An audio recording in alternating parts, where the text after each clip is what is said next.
And now, here come the bride and groom. Let's give them a big round of applause. The MC announced our entrance, and we walked in. As we took our seats, the doors suddenly burst open, and a shadowy figure appeared. To everyone's shock, this person barged right into the venue. Since I'm carrying his child, cancel the wedding, old hag. I felt a shock run through me, realizing that the worst thing I'd feared was actually happening. So, you two are really going to ruin the reception and keep up this charade, right? I had a feeling it might come to this. Without missing a beat, I slipped out of my dress and, with a wide smile, said, "Thanks for taking this worthless guy off my hands. He's going to cost you $1 million. What? I'm Emily, a 35-year-old office worker. Recently, my engagement and marriage to my longtime boyfriend, Jake, from college, was officially confirmed, but I have some concerns. This feeling started a week ago at a celebration party held by Jake's company after they finished a big project. Everyone, great job. Cheers. So, I'll be joining these parties as the president's wife soon."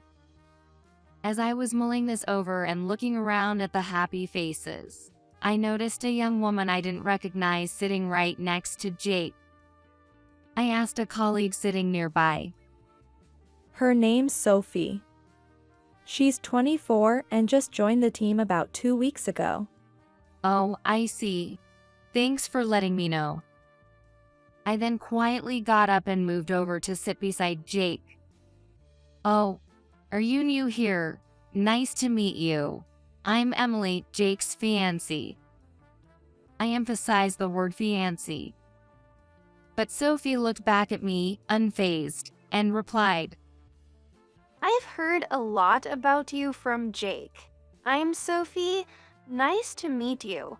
Jake's been such a big help to me. Jake was grinning, clearly flattered. "Hey, Jake, can I have a bit of your time later? I want to discuss some wedding plans with you." Actually, I'd love to get Jake's advice too. I've been struggling with some things at work lately, and I could really use his guidance. Would that be okay? Sophie asked Jake with a hopeful look. Well, if it's work-related, it can't be helped, right? Emily, I'm sorry. Let's talk about the wedding this weekend instead. Can I give Sophie a little priority today? "Oh, sure, I understand. Work is important." I put on a friendly smile, pretending to be the understanding fiancé. 2 months after that company party, Jake's behavior had noticeably changed. Hey, Emily, about the wedding. Do you think we could downsize it a bit? Or maybe just get the marriage license without holding a big reception? "What?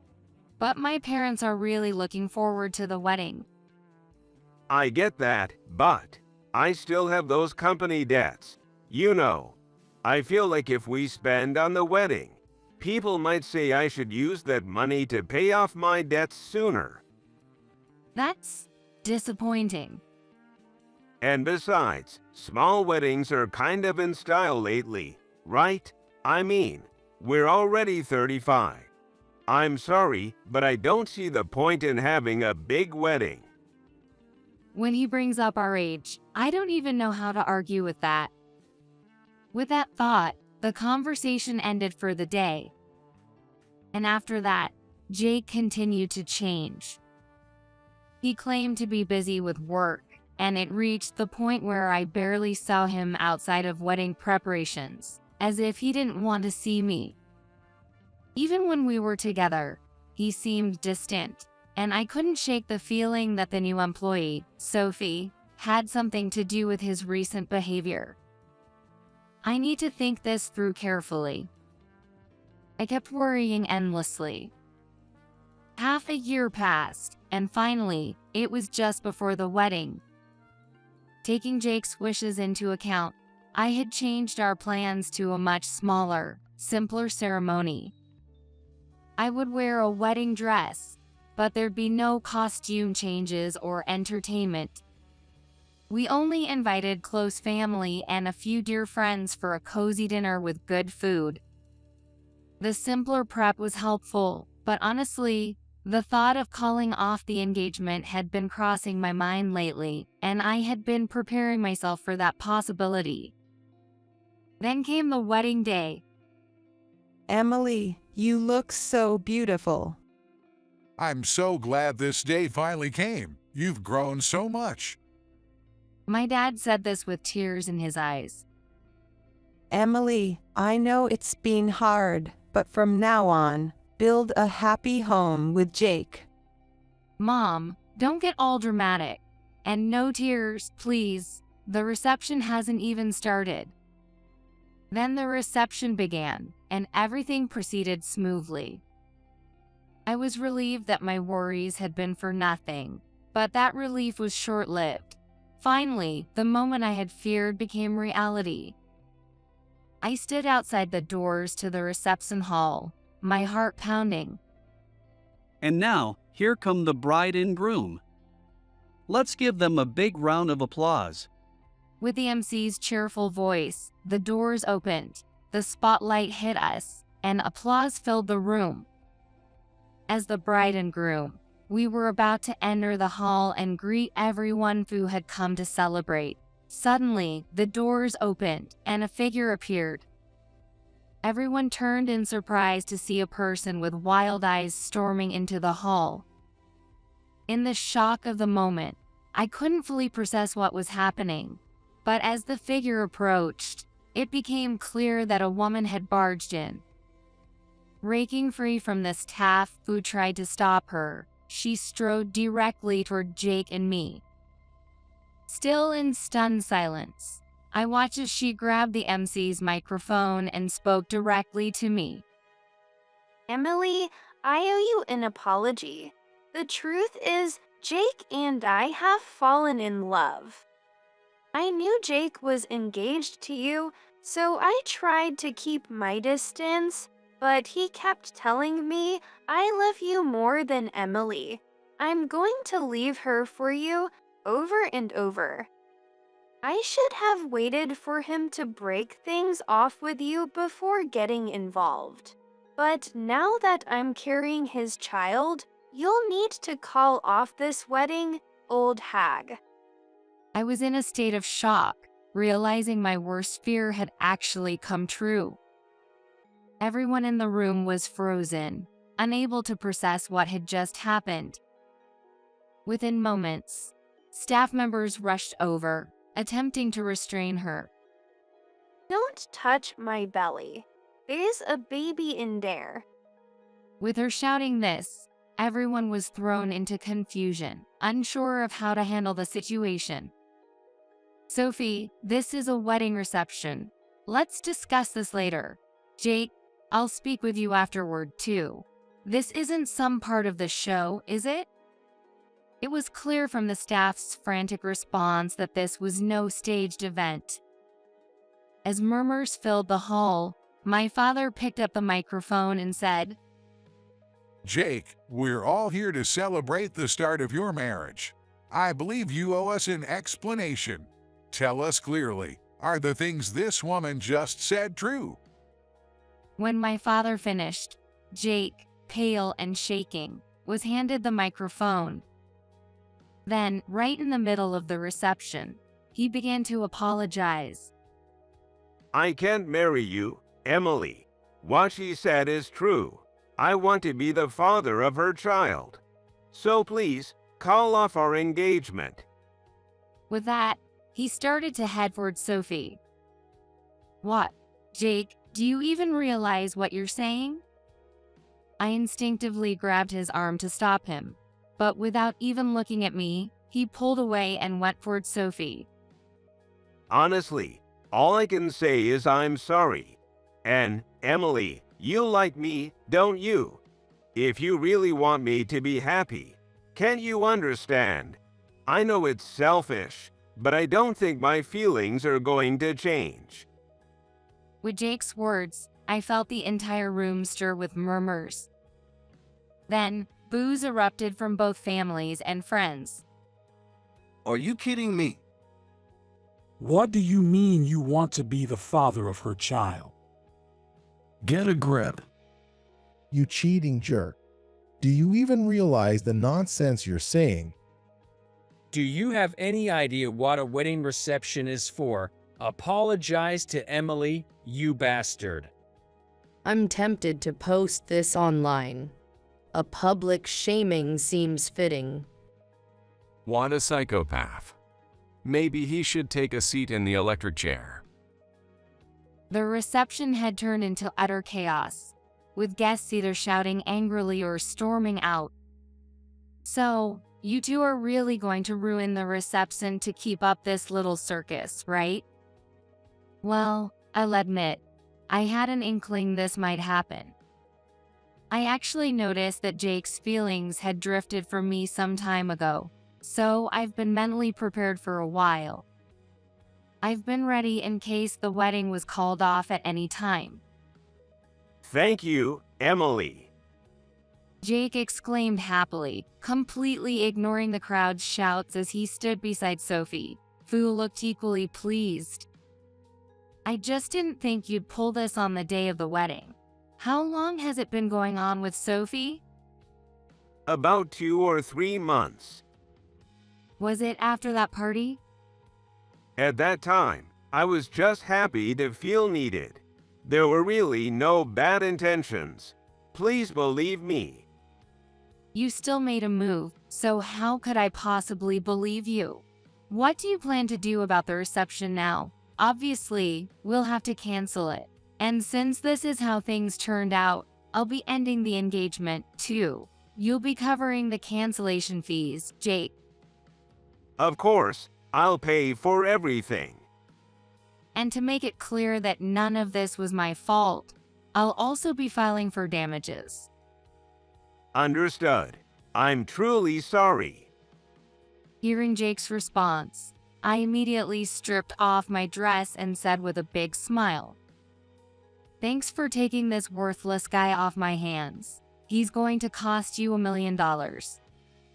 What? Sophie looked shocked. Oh, did you not know, Sophie? Even as the other woman, you can be charged for damages. I grinned wickedly, seeing it a perfect opportunity. You stole my fiancé, so of course, I'll be charging you.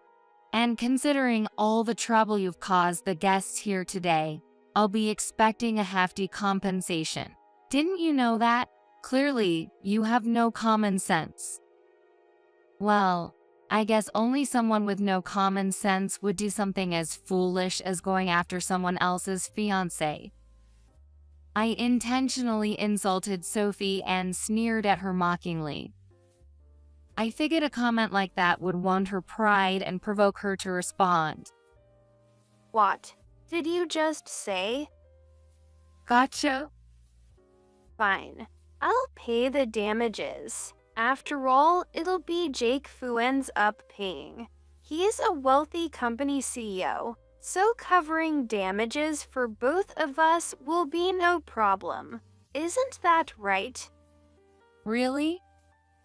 That's right. So go ahead, demand damages. It won't bother us at all. Don't you know the going rate for these things? It's usually around $5,000, maybe up to $10,000. Did you think you'd be getting hundreds of thousands of dollars, like in some soap opera? That's fiction, you know. You haven't quit your job for marriage, and you're not pregnant.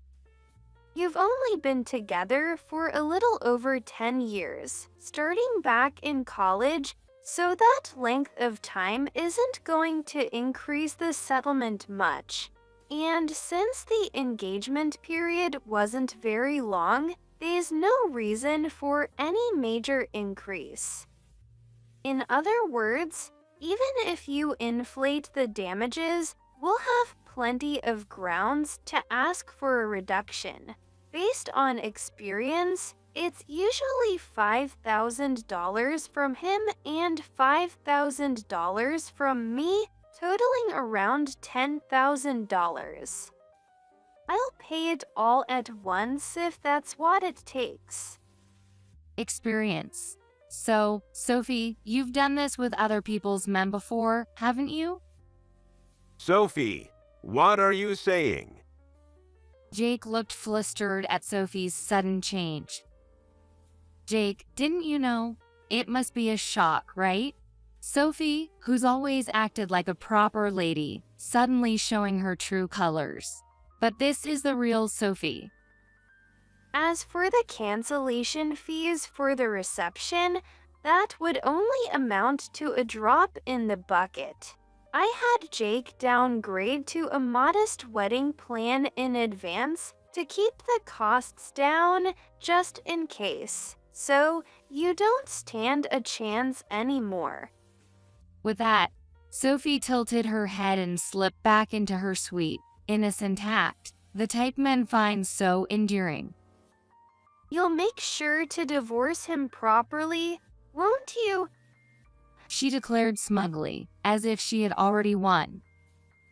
Hearing her, I smirked confidently and replied, "So, you think Jake can easily handle a $10,000 settlement?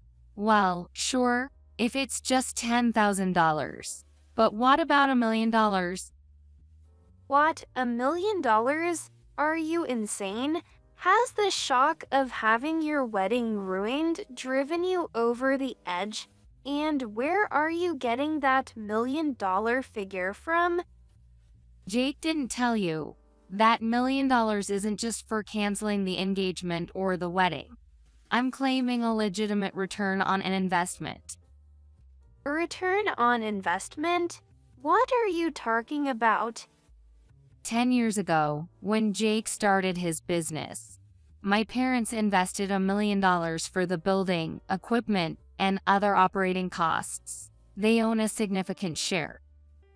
They've received partial repayments with interest, but they had an agreement with Jake that once his company went public, the investment would convert to stock. That was the plan my parents and Jake had in place.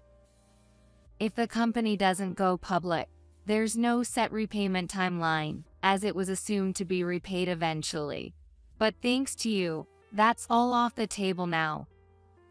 What? Why? That arrangement was based on Jake and me getting married. If there's no wedding, my parents have no reason to keep investing in his company. What? Is that true? The moment Jake heard my words, he started to panic. And for good reason. Although his business is doing well now, suddenly losing $1 million from the company's assets would quickly drain its funds. Of course, why should my parents keep funding him after he cheated on me and ruined the wedding? I already talked with my parents about the possibility of calling off the engagement once Jake started acting strangely. If the engagement is officially broken, they'll immediately notify him to pull out the investment and demand full repayment. Our lawyer is ready to make sure we get that $1 million back in full right away. No. Please, I'll pay it back, but not all at once. Dad, you know what to do. You've got no right to make demands here. Jake, this is all on you.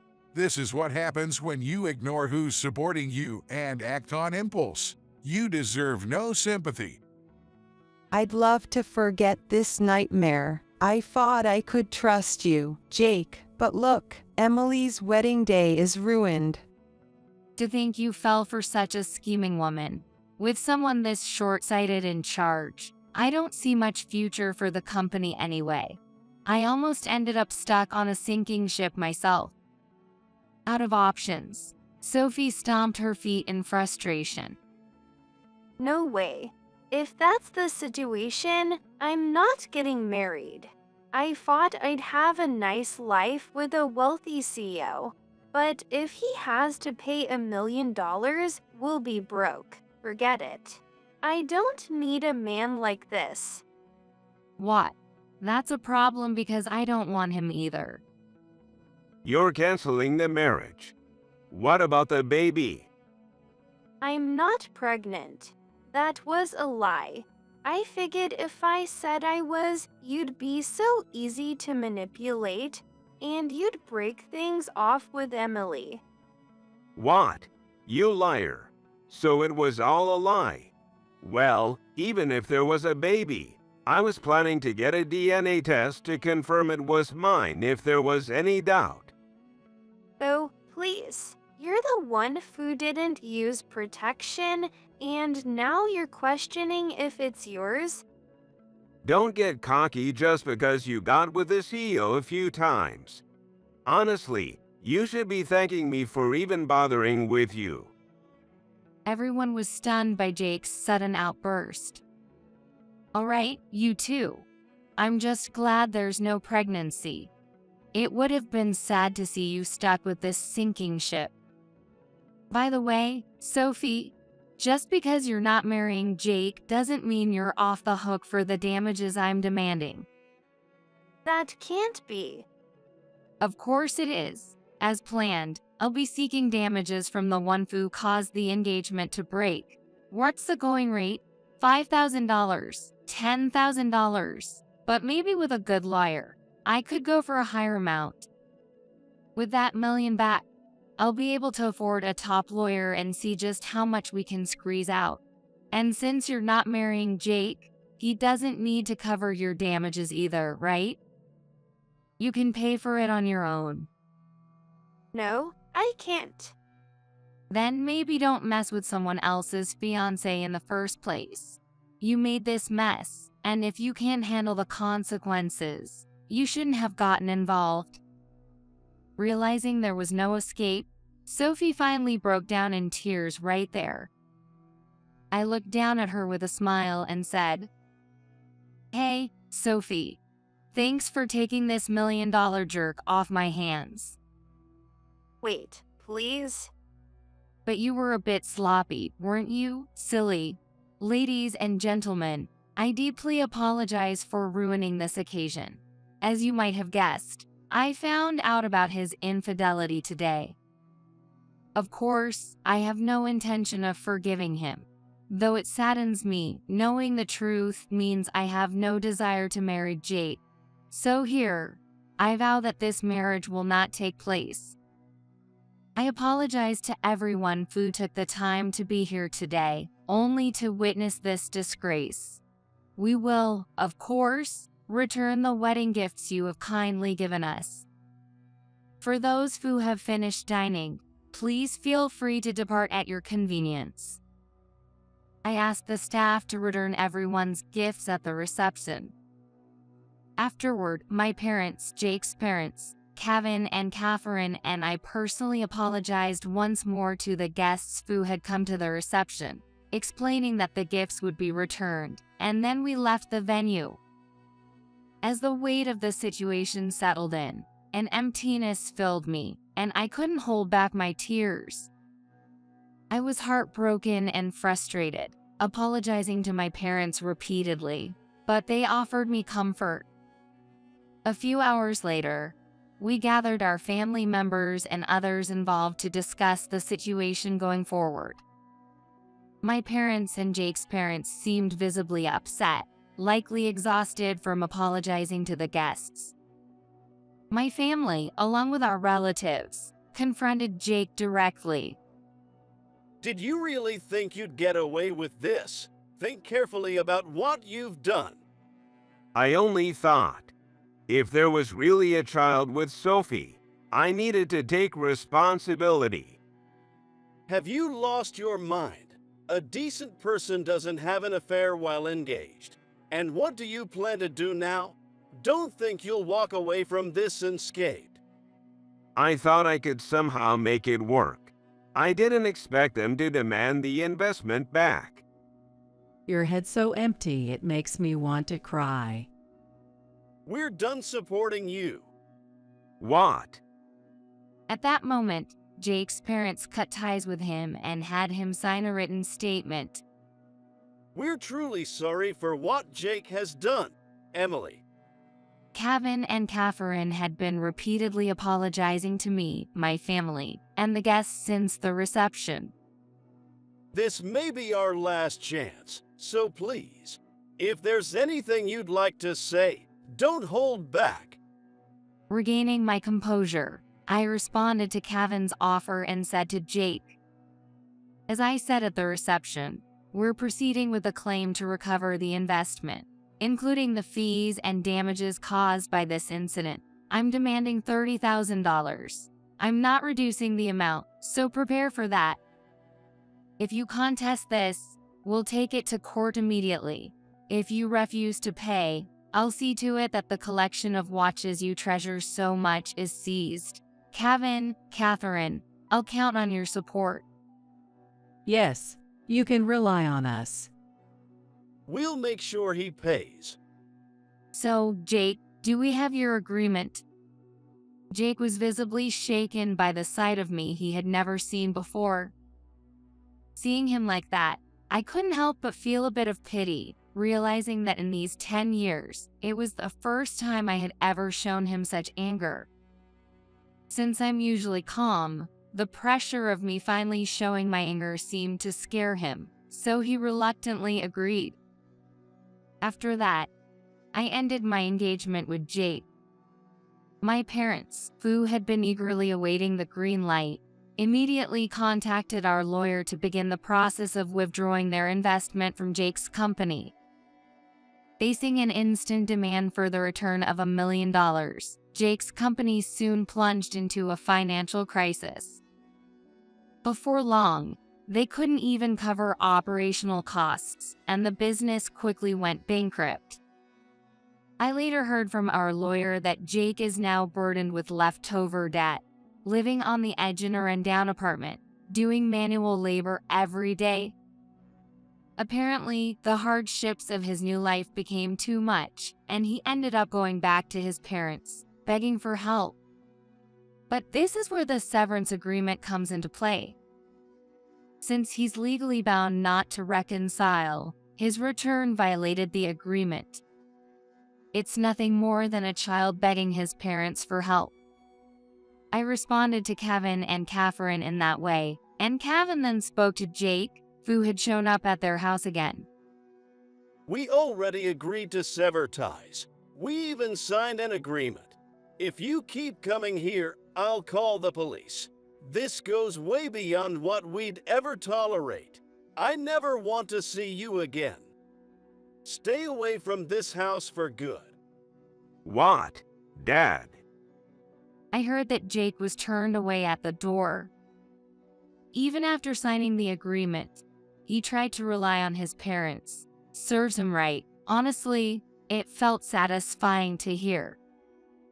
Hearing that story, I have to admit I felt a bit of satisfaction, though I'll keep that to myself. But that feeling didn't last long, as soon after, he showed up at my workplace. He probably thought, since there was no agreement between us, and I was easier to convince than his parents, he'd have a chance with me. Emily, I was wrong. I'm not seeing Sophie anymore.